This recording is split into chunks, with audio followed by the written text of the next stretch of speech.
Orgasmic enlightenment, where the sexual and spiritual come together. I'm Kim Anami, and I'm a holistic sex and relationship coach and a vaginal weightlifter. In this show, we explore all things intimate. I believe that our sexual energy is life force, creative energy, and we can use it to shape our worlds, strengthen our relationships, and self-actualize. I blend the most avant-garde information from neuroscience, ancient sexual practices like Tantra and Taoism, to renegade wellness modalities to show you how to create gourmet sex in your lives. Come one, come all. Boys, men, and gods.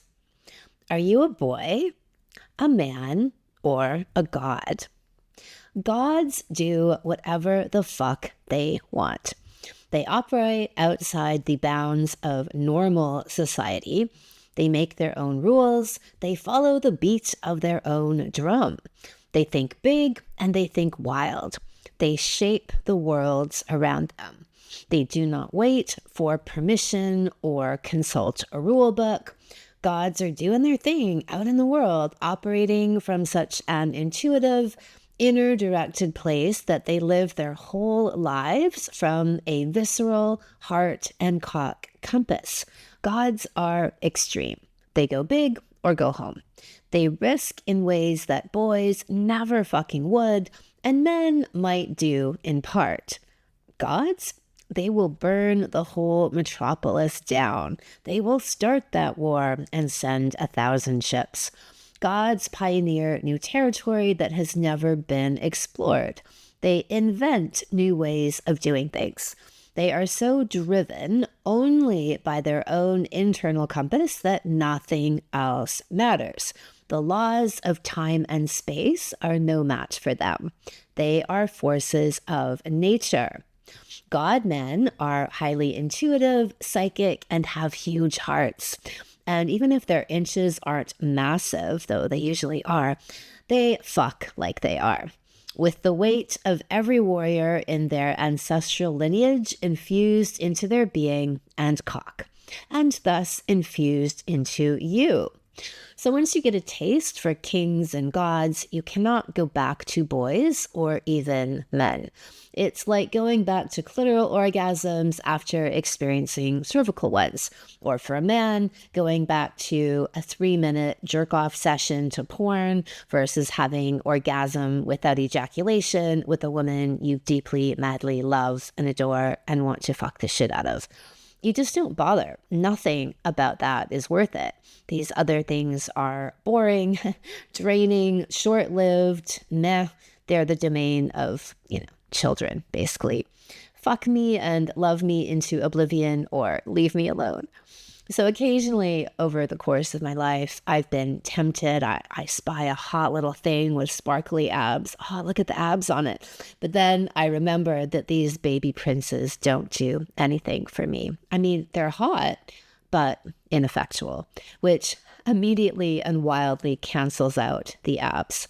I need gravitas and cojones more than I need abs. So how do you ascend from boy to man to God? First thing would be radical self-responsibility. You are cause, not effect. You are victor, not victim.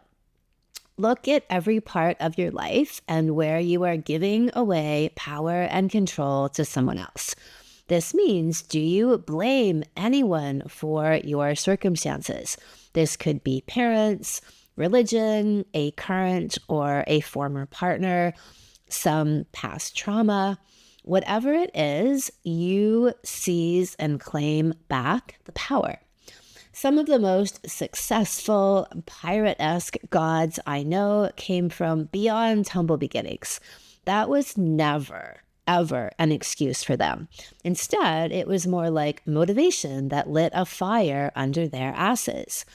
Boys, and to a lesser extent men, feel powerless. They are effect and not cause. They blame, they whine, they complain. Somebody else caused this and they are powerless to change it.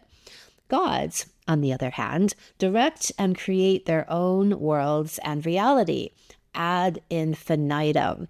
Whether it's a business deal or the capacity of their own body, their ability to solve problems creatively, gods take charge and they get it sorted. They constantly rise above to be the source and not the after effect. Second thing you can do, use physical outlets to channel and hone your energy and drive. Give your energy an outlet and arena. Use the perpetual challenge of something to train yourself to rub up against, to keep rising even higher. Whether it's weightlifting, martial arts, competitive team sports, surfing. Men and gods all have some kind of intense physical expression of their energy that fires them up. There's also something about using your body to its full capacity and then constantly aiming to refine and perfect. It keeps you in motion, and you have a daily practice akin to meditation where you not only flow your energy into, but you generate your own hormonal and neurotransmitter cocktail that fuels your physical performance and your emotional and mental states as well. Teaching yourself to overcome adversity and proving it to yourself on a daily basis gets you to push past the places where you might be tempted to pull back. And this is training yourself to be a god. The third would be mastery over your sexual self. This one is huge. Of course, I would say that. Most males in this domain remain stuck as boys, and a small percentage make it to being men. Occasionally, some break through into the Anami land of gods. Many men, even those performing at decently high levels out in the world, still have major sexual hang-ups and habits that deplete rather than build their energy. Over the years, a handful of athletes and high performers, from David Hay to Miles Davis, have talked about how they were conscious and judicious with their sexual energies because they noticed how it impacted their performances outside of the bedroom. I think most men feel the impact, but because of their own blockages and inhibitions around sexuality, they don't make the connection consciously. When I was growing up, they used to call this no sex before the big game. And now we call it no fap, or the tantric names of semen retention. And what we love most in Anami land as the best of all possible worlds, orgasm without ejaculation. This is the notion that our sexual energies are massively powerful. You know, we have the godlike power to create new life with every sexual encounter. Most people, especially men people, totally squander this energy. And a small, select few gods have recognized that this energy is so potent that instead of wasting it and constantly ejecting it out of the body and literally flushing it down the toilet, they can conserve and redirect it. This past week, a story hit the media about a Christian man who was feeling tempted by the lycra baddies at the gym. The hot women, looking so hot and sweaty, were just too hot for him to handle, and so he has started a males-only gym so he doesn't get tempted. He admits to having a 20-year porn addiction, and he had an affair that, you guessed it, started at the gym. The lycra baddies were just too much for him. Hot, sweaty, fit bodies everywhere. So instead of cultivating the inner strength to control and channel his sexual energy, he is blaming the gym and sexy ladies who just too sexy. This is truly pathetic boy behavior. Oh my God, it's a titty. God, how did you know? You know I'm so powerless over titties. You sent me my greatest weakness. And look, This actually is the kind of messaging that comes through most of the major religions. The idea that women are so sexy that men just can't control themselves and they really shouldn't be expected to. This is the height of spiritual and sexual immaturity, the boyest of the boy. Gods cultivate total sexual mastery. They cannot be swayed by a random titty. Are you fucking kidding me? If that's all it takes to topple an empire, I mean, wow. And it kind of is for most boys and men. Hence the use of honeypots in espionage, because they totally work. But not on gods. They aren't frittering away their sexual energy and their empires by jerking off over a wayward tit. So the top 5 qualities of sexual mastery in men are: number 1, stamina. You can go anywhere, anytime, for as long as you want. And what you want ought to be that your woman has a minimum of 3 orgasms before you even think about coming. I am fucking serious. I couldn't be more serious. Women need at least 3 orgasms, none of them clitoral, to be considered well fucked. You need stamina to get her there. Boys come in 3 minutes or less. Men can go for about 30 minutes.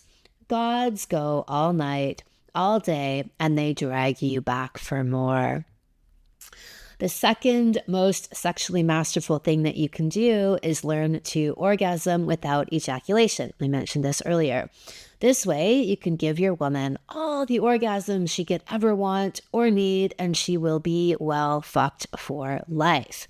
You will retain your vital energy and power, and like I said, you have the best of all possible worlds, not passing out after you come.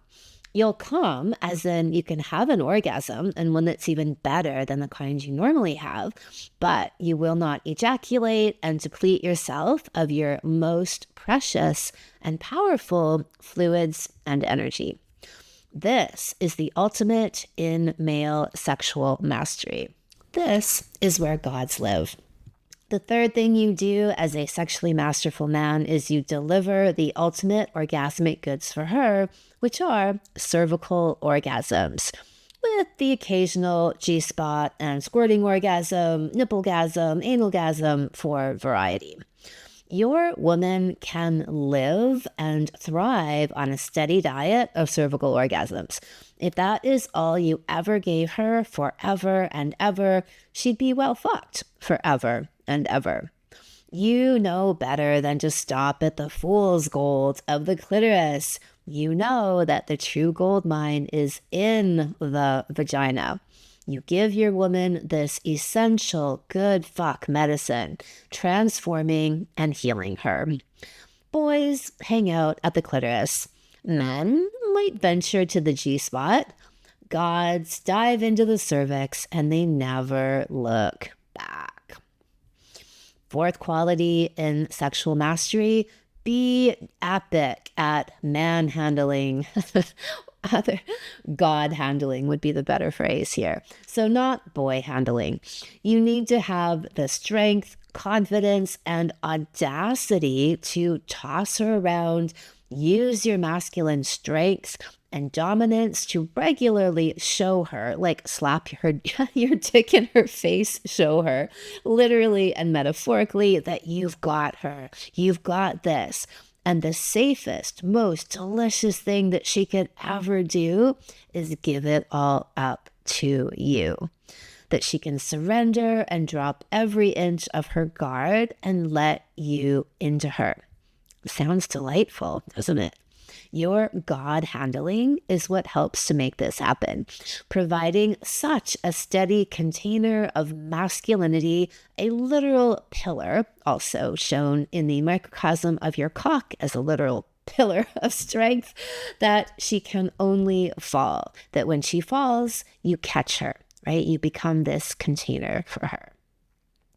Next thing would be cock ownership, having the cock strength, dexterity, and immaculate articulation. This is an essential life skill set for every man and cock skill set.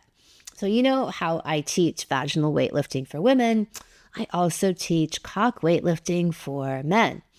Your cock ought to be rugged enough to pack a punch, slap, and slay your woman's demons all in one fell swoop. Lifting weights with your cock makes it strong and your thrusting wild. You owe it to yourself and your woman to be all that you can be, and for your cock to be all that it can be.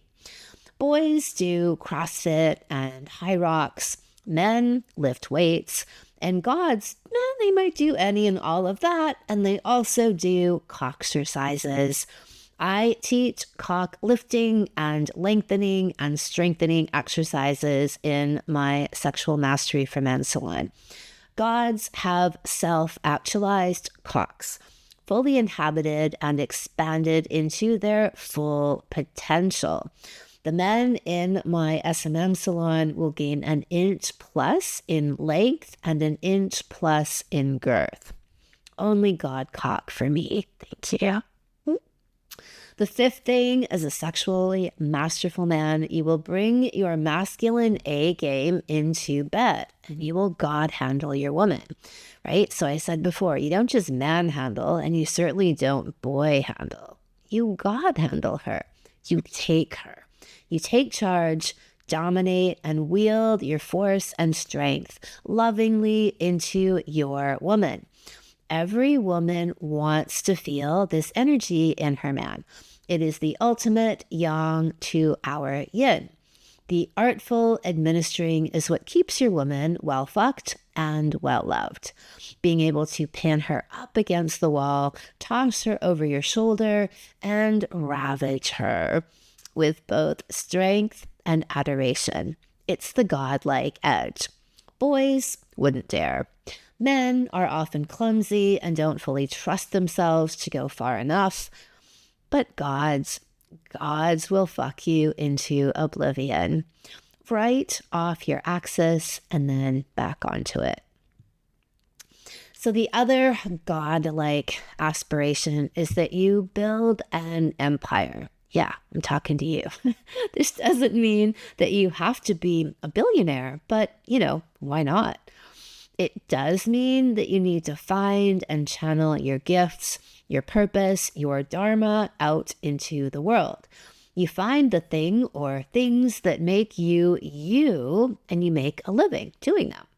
Not only do you make a living, but you raise them to a high art. You forge your signature and imprint out into the world, your uniqueness. When you do this, the universe automatically rewards you with abundance. I would say that this is a law of the universe, that it has to do this. When you show up with courage and strength and you put yourself out there, the universe meets you and says, I see you, I reward you. When you've built your empire, your woman knows that you can get shit done. Like, her. When you put yourself to the test in your body, your sexual self, and your vocation, you are showing your woman and the world that you know how to bend space and time and universal laws and use them to your advantage. The stuff of gods, the work and the play of gods. Not mere mortals who feel cowed and burdened by all of these things. Ugh, so boring. Let them eat cake. Let them eat clit and prematurely ejaculate. Let them take TRT and HRT. Let them make all of their excuses about how they have no control over their own bodies and lives. Well, boys and men, this is not the way of gods. So the fifth quality of reaching godlike status is wholeheartedly and wholecockedly loving and fucking your woman. These gods are chalant as fuck.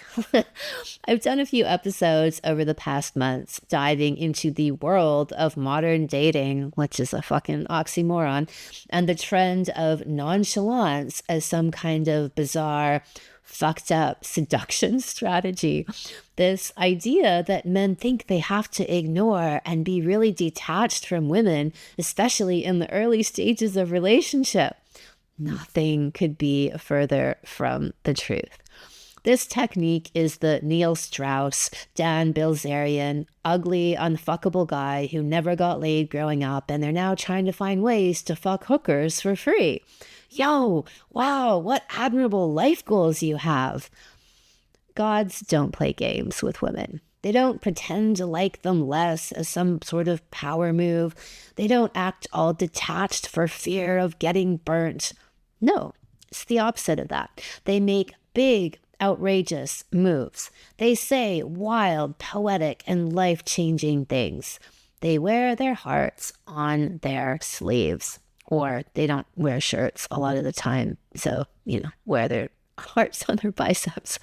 These guys are actually super sensitive, very intuitive, psychic, emotionally intelligent men.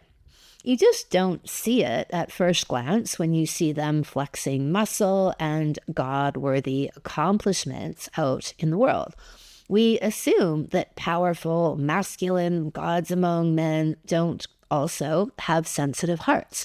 But in my experience, they always do. The gods who can exhibit the most ferocity in the arena or the boardroom can also be the most tender with their woman. Somehow, by riding both extremes, they get better at each. People who live in the middle never really get good at anything. So this kind of emotional swagger is the hallmark of gods. Tepid, I'm scared to go there energy is the domain of boys and men. The reality is that in Godland, you go big in everything you do. What you'll find is that your genius just keeps expanding in every genre you touch. From your business and cash flow to her vagina, you keep upping the ante of your brilliance all over the place. So, are you boy handling, man handling, or are you God handling your woman and your life? In the Sexual Mastery for Men Salon, this is my 10-week signature online program for men. We go deep into all things God handling, from how to own and occupy your sexual energy and your cock, how to channel all of that into your life, your work, and your woman. We cover it all. SMM is a veritable God-making factory. The salon begins in September. In the meantime, you can check out my free super cock training at kimanami.com/stamina. Thank you so much for listening. Subscribe to the podcast, leave a review, and send somebody else the gift of a multi-orgasmic and transformational love life by sharing this episode with them. If you'd like to go deeper into all things orgasms, sign up for my free Orgasmopedia series, where you'll learn about 9 different types of orgasms everyone can have. Go to kimanami.com and you'll see the sign up there. Come one, come all.